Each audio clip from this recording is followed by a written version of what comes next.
Hello all and welcome to the Rocket Nerd. Never mind, it's quite a time since the last video dropped. Anyways, I'm gonna pretend as if I uploaded videos regularly for last 2-3 months and my consistency is doing really great.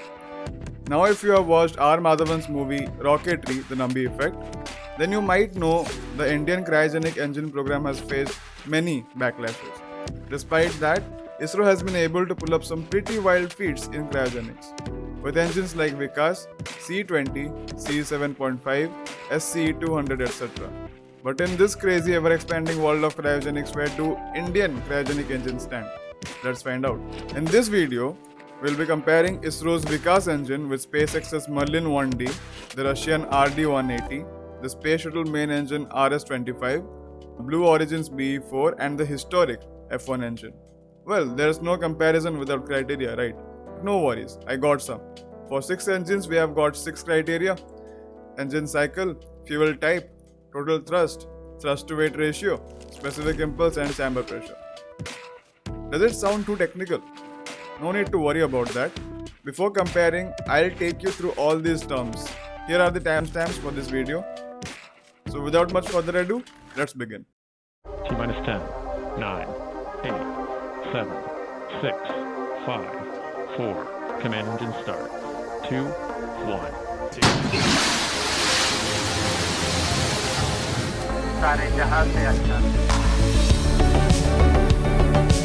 Talking about the engine background, let's start with the F1 engine. This engine was used in the first stage of Mighty Saturn V, which put people on the moon. Though no longer in use, this engine is now a part of the history. Coming to the Space Shuttle's main engine, RS-25, this engine right here was used in the Space Shuttle. The shuttle of the Space Shuttle. You know what I'm talking about. And was capable of performing both at sea level and in the vacuum. We'll be seeing these engines again in the NASA's SLS rocket, which will be used to put the humans on the moon again via the infamous Artemis program. Now, how can I miss out on the Russian engine? Next up, we have RD-180. This engine came to the US position when the Cold War subsided and Russia strengthened its bonds with the US. This engine pretty much formed the backbone of US rockets in the 90s and the early 2000s. The engine is still a part of UL's Atlas V and some other rockets. Next up is the BE-4 engine. This engine will be used in the first stage of UL's upcoming Vulcan rocket. Developed by Blue Origin, we'll get to see this engine in the BO's New Glenn rocket. Now, don't ask me when, only Lord Bezos can say that. Better to ask him. Oh wait. Anyways, next up we have the Merlin 1D engine. It is the workhorse engine of the SpaceX. This engine is used in SpaceX's Falcon rocket series. The rocket deploys 9 of these high-powered engines in the first stage of the Falcon 9 booster, and till now, this is the only engine capable of landing the booster stage from a suborbital trajectory. And last but not the least, our focus of today, the Vikas engine. If I start to talk about history, I can go on forever. This engine is a story in itself, but let's just focus on the fact that Vikas engine is the offspring of European Viking engine and the bone-breaking hard work of several Indian scientists like Sir Nambi Narayanan. Now let's understand the criteria and compare the engines.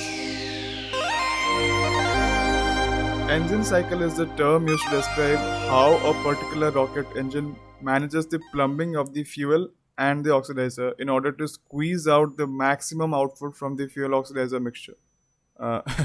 This might be the simplest way to explain such a complex topic. Coming to the types, there are basically 4 types of engine cycles: gas generator cycle, oxygen-rich closed cycle, fuel-rich closed cycle, and full flow staged combustion cycle, or the full flow closed cycle, out of which the most complicated is the last one and is being used in the Raptor engine. Yes, this engine which will power this beast rocket. That's it. By the way, let me tell you, I have constricted the amount of information due to the length of this video. But if you really are interested in knowing more about the engine cycles, you must check out the Everyday Astronauts this video. Link will be in the description. Tim Dodd beautifully explains it. Anyways, coming back to our comparison part, RS-25 engine is fuel-rich, closed cycle. The Merlin 1D, the Vikas, as well as the F1 engine are open cycle. And the RD-180 as well as the BE-4 engine are oxidizer-rich, closed cycle. Talking about fuel type, every rocket engine uses a particular type of fuel and oxidizer mixture for propelling the vehicle. There are different types of fuels in use today. For the engines we are discussing here, they need high power rocket propellants for optimal performance of the booster stage. Rocket grade kerosene, RP1, liquid hydrogen LH2, hypergolic fuel, etc. are some examples. The RS-25, the space shuttle main engine, uses mixture of liquid hydrogen LH2 and liquid oxygen LOX. The Merlin as well as F1 engine uses a mixture of RP1 and liquid oxygen LOX as propellant. The Vikas uses unsymmetrical dimethyl hydrazine UDMH and N2O4. Now this mixture is hypergolic, that is they burn spontaneously on contact, whereas every other fuel oxidizer mixture I have talked or going to talk about needs an igniter to burn the mixture.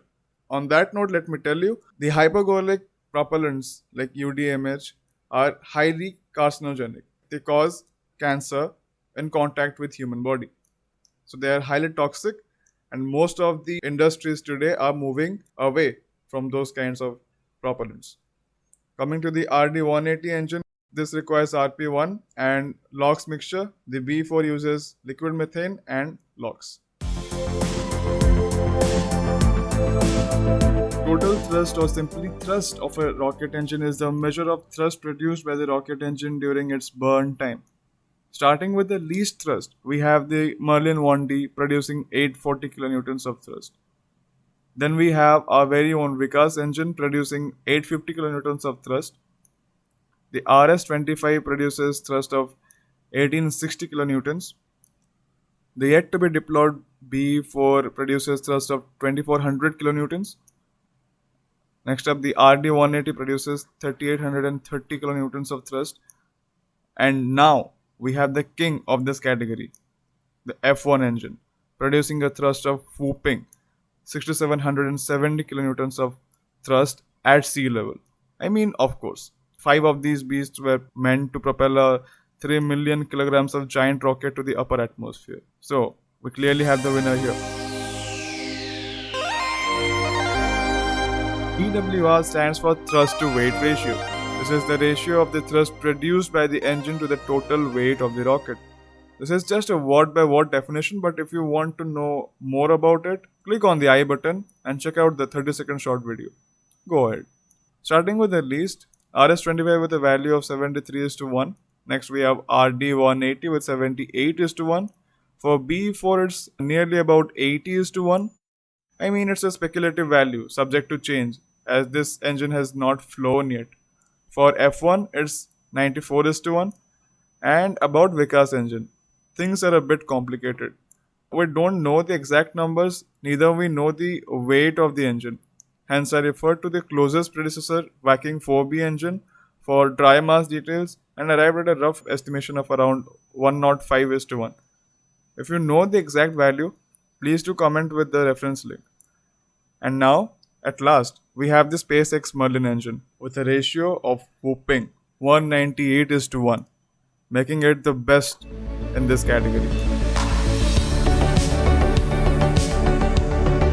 The specific impulse is to rocket what the mileage is to a car, but this is measured in seconds. Now, why is it measured in seconds?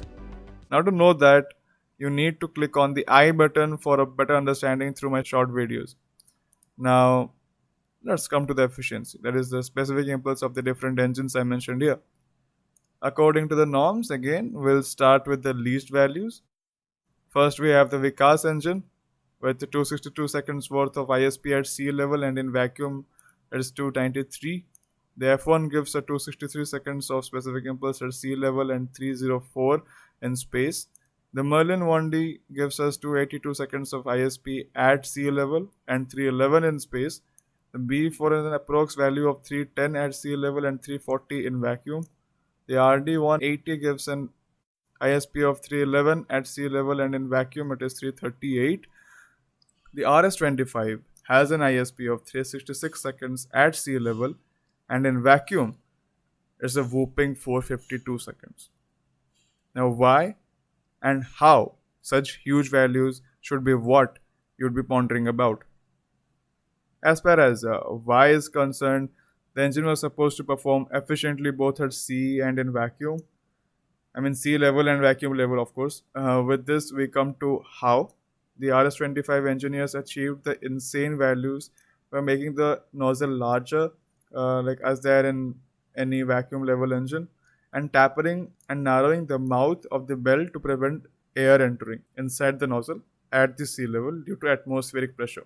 This engineering deserves a dedicated video of its own. It is noteworthy that although with this engineering ingenuity, there were visible shock diamonds. Now, let's not delve into what are shock diamonds for now. Just remember that despite the beauty of these diamonds, the more you see them, the worse is the condition. I should probably try my luck in poetry too. Anyways, moving to the last criteria. The chamber pressure is the pressure attained inside the combustion chamber of the rocket engine. The performance of a rocket engine is directly proportional to this particular parameter. This simply means that the more the chamber pressure, more is the performance output from the engine. Starting with the least, we have the Vikas engine with a chamber pressure of 58.5 bar. F1 attains a pressure of 70 bar. Merlin 1D has 97 bar. BE4 has nearly around 135 bar. RS25 has 206 bar. And at last, we have the category best, the RD180 with a chamber pressure of 257 bar. I mean, just look at this Russian beauty. It took the entire US rocket industry on its shoulders in the early 2000s. Though the Vikas engine is a great rocket engine in domestic launch vehicles and in certain criteria proved itself to be the better option among others, it still lags behind by a large margin from the engines of the rest of the world. It needs an upgrade in order to be more affordable and efficient for ISRO to keep on launching commercial satellites and keep itself ahead and updated on the space stuff. Thus, we observe ISRO's standpoint in the world of cryogenic engines. The Indian cryogenics is actually delayed by a decade or two due to what happened with Dr. Nambi Narayanan sir. But what's happened and cannot be undone. That being said, ISRO is developing more powerful and more efficient engines to be deployed within this decade. Apart from ISRO, the newly found startups are also coming up with their domestically developed liquid propellant engines, which will be covered in one of my upcoming videos. That being said, if you really want to know the basics of rocket science, make sure to check out my other videos in the channel. If you like this video, drop a like, comment down your thoughts, and subscribe for more such content. May the thrust be with you.